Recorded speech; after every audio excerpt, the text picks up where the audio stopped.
Have you ever been on a sales call with a prospect and as you're closing them and trying to get them to buy, they hit you up with a nasty sales objection? Oh, the price is too high, or we'll have to think about it, whatever. You hear the objection and inside or in your subconscious mind, you know for a fact that this is an objection and you should handle it. But for some reason, you just can't muster up the courage to actually handle the objection. You're like, I don't know what happens, but you just fold in the situation and you just think in your head, maybe if I'm just super nice to the prospect, I'm his friend, maybe he's gonna see that we are different, that we are not like the other agencies, and maybe he's gonna then buy. So you just say, yeah, sure, John.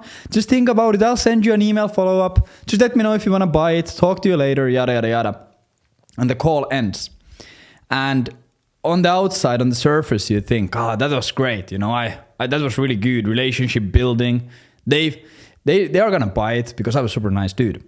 But inside of you, again, you have this voice in your head telling you that, nah, man, you could have done better. You could have handled that objection. You could have actually closed the deal.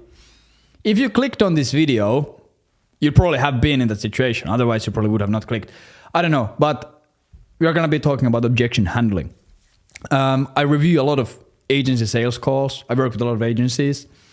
I've run like crazy amount of agency sales calls myself, closed millions of dollars in agency contracts, yada, yada, yada, trained hundreds of sales reps. And I think objection handling is one of those things that like it's the easiest to mess up with. And it seems to be like the biggest bottleneck for everyone. So we're going to be talking about it today.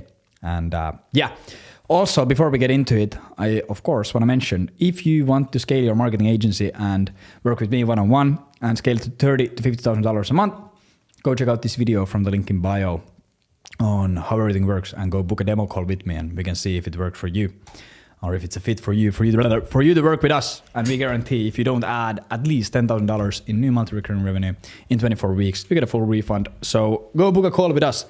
But so objection handling. Boom, objection. Oh, this mic was probably too close. Objection handling. So first of all, if you click on this video, you probably know what objection handling is. So I'm not going to explain the concept in itself. But like what a lot of people miss when it comes to objection handling is they don't like, I think this is like a sales misconception in general. But like people think that sales is, like if you have, let's say this is you have a demo call. So you have a 30-minute demo call booked with the prospect like this. Boom. And this is the start here. Boom. This is the start and this is the end. And it's a 30-minute call.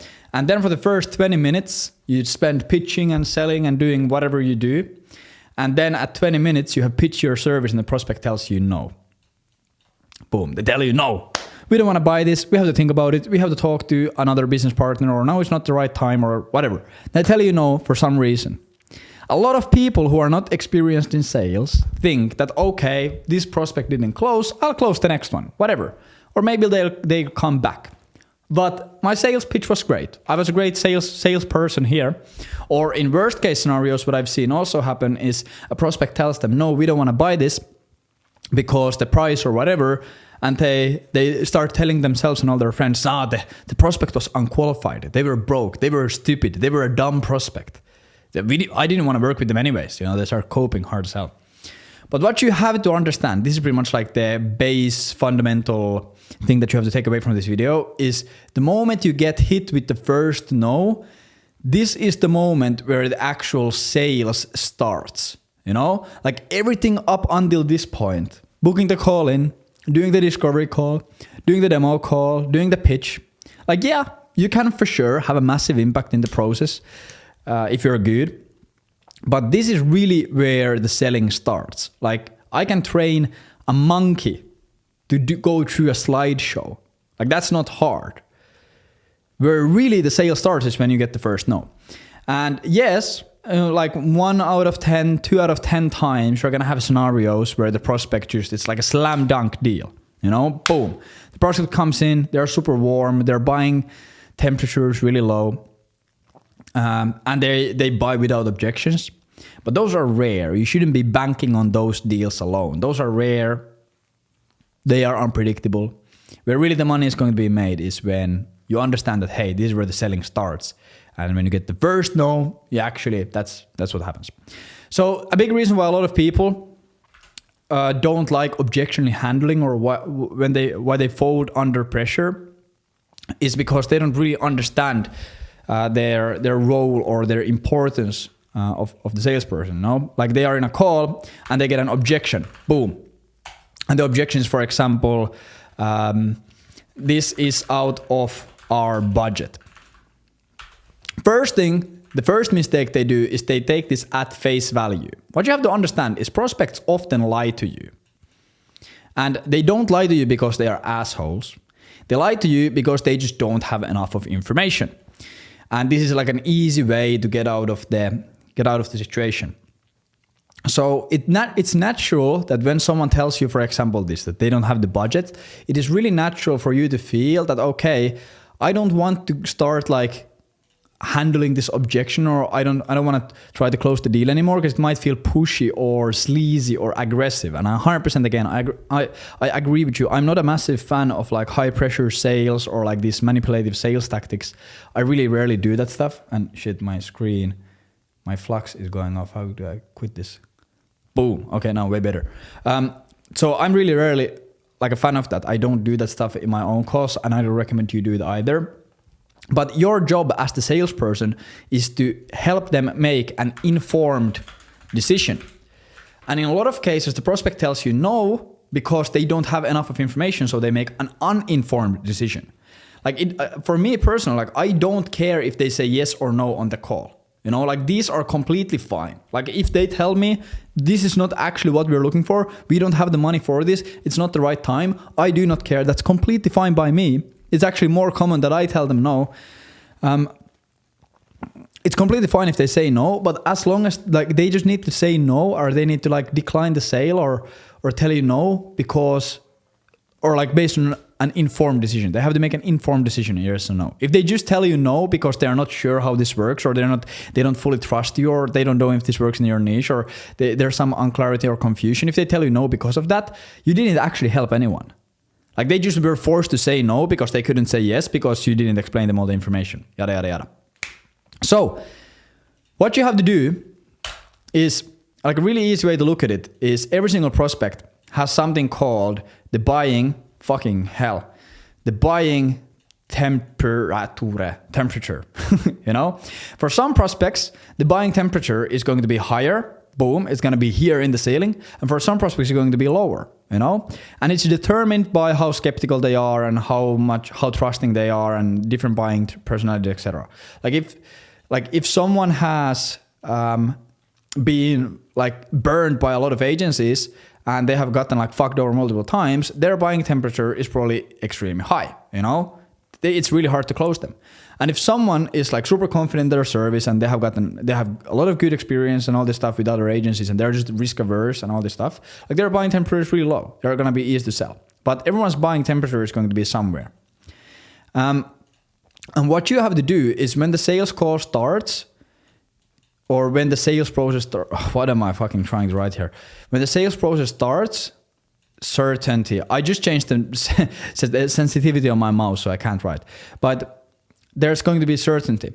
And for you to close the deal, you have to get their certainty above their buying temperature. As long as their certainty is below the buying temperature line, they're not going to buy because they're not certain enough. So you go and they watch through your VSL and they watch through your landing page, they watch through your case study interviews, they hop on a discovery call with you, you deliver a good demo or good fucking pitch, whatever. And like you have seen, like their certainty has like moved like crazy. They're starting to get like pretty certain about your solution. And they are way more certain than they were like in the beginning of the process. But you can see that there's still like a missing gap. Or like there's still a gap between the certainty they have and their buying temperature. So they're not going to buy it. So you go and you're in the sales call and you ask them, hey, do you want to buy this? And they tell you no. And you think, oh, okay, fucking hell, this prospect didn't want to buy. They were broke, they were dumb, they were stupid, whatever. I'm going to move on to the next one. But you have done a crazy amount of work to get them this close to the buying temperature. Most likely there's like 1 or 2 questions in their mind which are like standing in the way of them being certain enough. So you just have to go over these Or like you have to just dig out these questions that they might have and these uncertainties that they have and handle them. And how you do it is you just fucking there's like a lot of shit that you can do on when it comes to objection handling. If you want to like read a good book about objection handling, is go read Way of the Wolf. I know Jordan Belfort is a bit of a meme when it comes to like a lot of, it's a little bit of cliche, but this book is fucking great when it comes to sales and objection handling. Go read that. It talks about like looping and all this stuff. But like you have to handle these objections. They tell you no. Okay, why did they tell you no? Boom, what is the reason? And Jordan Belfort's also idea in the straight line selling system is that every single objection is the same. It's always lack of trust, and I 100% agree with that. So you identify where their trust is lacking. Do they lack trust in the service? Do they lack trust in you? Do they lack trust in the company?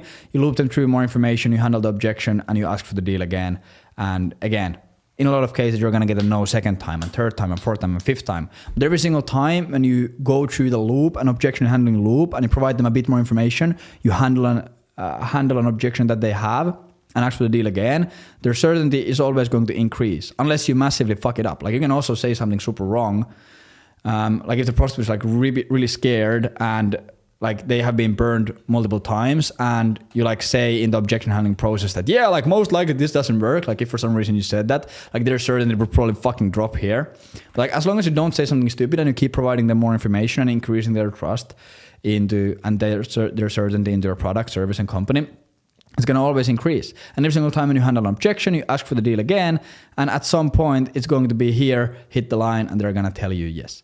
But what you're pretty much doing here is you are just helping them make an informed decision. I can tell you for a fact, unless you have a lot of sales experience, in most times when a prospect is telling you no on the sales call, it's not because they don't actually want it. They probably want it to a certain degree, but they just can't buy it because you haven't given them information, or there are some questions in their head that are holding them back and you're not able to handle them. You're not able to get them to tell you these uncertainties or these objections that they have in their head. So you have probably missed out on like fucking crazy amount of deals. But yeah, there's obviously like a lot of tactics when it comes to objection handling. But I think if you're an agency owner, obviously your goal isn't to become the best salesperson in the world. Like that's not really productive to your goal of running a big agency and making a lot of money with it. Most likely after like 50, 70, 80, 100,000 a month. After that, like you're going to have your own closers anyways. But more so, like understanding the idea that, hey, objection handling doesn't have to be aggressive or high pressure or manipulative, or there's nothing sleazy about it. Like the only thing you're doing is you are giving them all the information that they need. And sometimes people like don't make it easy because they're afraid of looking dumb and asking like, like seeming dumb with their questions. So sometimes you have to dig it out. But like objection handling like is the job of the salesperson, and if you're not handling objections, you're doing a massive disservice to your clients because they're not making informed decisions. It's like way easier for them to tell you no if there's even like the slightest uncertainty in their mind, or if there's like one question like, is this going to ruin our brand? Is this illegal? Whatever, they don't want to ask it because they're gonna look dumb, but because like it's way easier not to make a decision than to make a decision, they're just gonna tell you no. So the point is, fucking handle the objections. Don't be a bitch and like just fold under every single objection. You're going to lose crazy amounts of money. It is absolutely mandatory for you to do. And you're just helping the customer make better decisions, which is really valuable. But yeah, that's pretty much it. Go book a call from the link down below if you want to scale your agency with us. Like and subscribe. Do whatever you want. Take care. Bye.